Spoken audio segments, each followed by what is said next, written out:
एक गांव में एक परिवार रहता था। उस परिवार में एक लड़का और उसके माता पिता रहते थे।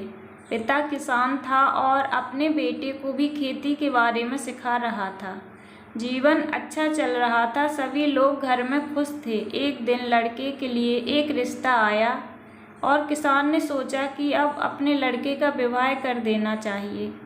अब हमारा लड़का खेती भी अच्छे से जान गया है और उसे काम करने में कोई परेशानी नहीं होगी। अब किसान भी यही सोचता था और किसान की पत्नी थोड़ी अलग विचार रखती थी। किसान की पत्नी ने कहा कि हमें सोचकर ही रिश्ता करना चाहिए, हमें पहले देख लेना चाहिए, तभी आगे बढ़ना चाहिए। किसान ने अपनी पत्नी को कहा कि अब तुम्हें अपने व्यवहार में बदलाव लाना होगा। अभी तक हम सभी एक साथ रहते थे और कोई परेशानी नहीं थी। अब लड़के का विवाह हो रहा है, इसलिए हमें भी उसके अनुसार ही रहना होगा। पत्नी ने जब यह सुना तो कहने लगी कि क्या हमारा जीवन अब बदल जाएगा? क्या इससे हमारे व्यवहार में बदलाव आएगा? हम पहले की तरह क्यों नहीं रह सकते? हमें बदलना क्यों चाहिए? किसान बहुत ही समझदार था। उसने कहा कि अब तक हमारा बेटा हमारी हर बात को मानता था, लेकिन अब जब लड़के की शादी होगी तो कुछ बातों में बदलाव आएगा। यह बदलाव क्यों होता है, तुम्हें पता है? पत्नी ने अपने पति की बात पर गौर किया, मगर कुछ समझ नहीं आया। जब हमारे लड़के की शादी होगी तो वह इस दुविधा में फंस सकता है कि हमारी बात माने या अपनी पत्नी की बात को माने। अगर वह हमारी बात मानता है तो पत्नी को बुरा लग सकता है, अगर वह पत्नी की बात मानता है तो हमें बुरा लग सकता है। यह समस्या हमेशा बनी रहेगी, इसलिए किसी को तो हल निकालना होगा। इसका एक ही हल है कि तुम्हें अब ज़्यादा सोचना नहीं है, यह तुम्हारे लिए ज़रूरी भी है। अगर किसी कारणवश तुम्हारी बात नहीं मानी जाएगी तो तुम्हें गुस्सा नहीं करना है, क्योंकि अगर हम ऐसा करते हैं तो हमारा लड़का परेशान हो सकता है। इस तरह की बातें अब ख़त्म हो चुकी थी और कुछ दिन बाद लड़के की शादी हो गई थी। अगली सुबह जब बहू उठी तो किसान ने अपनी बहू से कहा कि अब से यह घर तुम्हें ही चलाना होगा, सब कुछ तुम्हें ही करना होगा, यह जिम्मेदारी तुम्हारी है।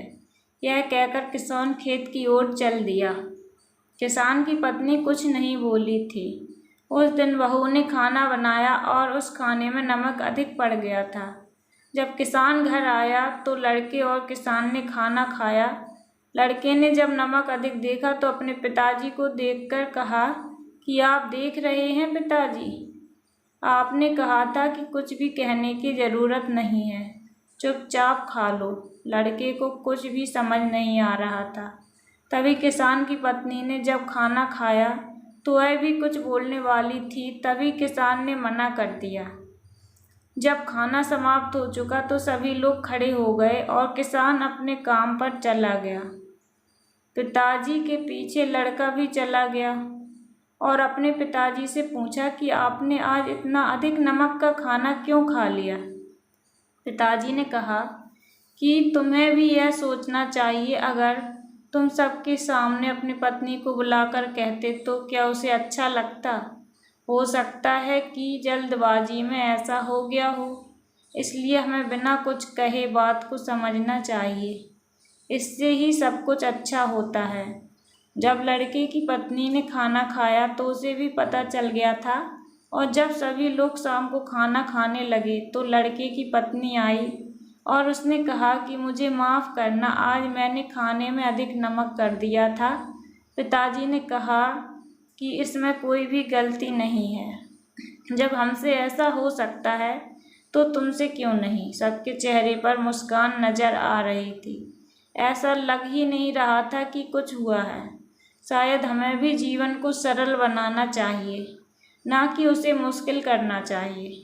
तो दोस्तों, आई होप आपको ये कहानी बहुत पसंद आई हो। अगर आपको कहानी पसंद आई हो तो चैनल को लाइक, सब्सक्राइब, कमेंट ज़रूर करें और अगर आप लोग चैनल पर नए हों तो चैनल को बेल आइकन प्रेस करें, दोस्तों के पास शेयर करें। Thanks for watching.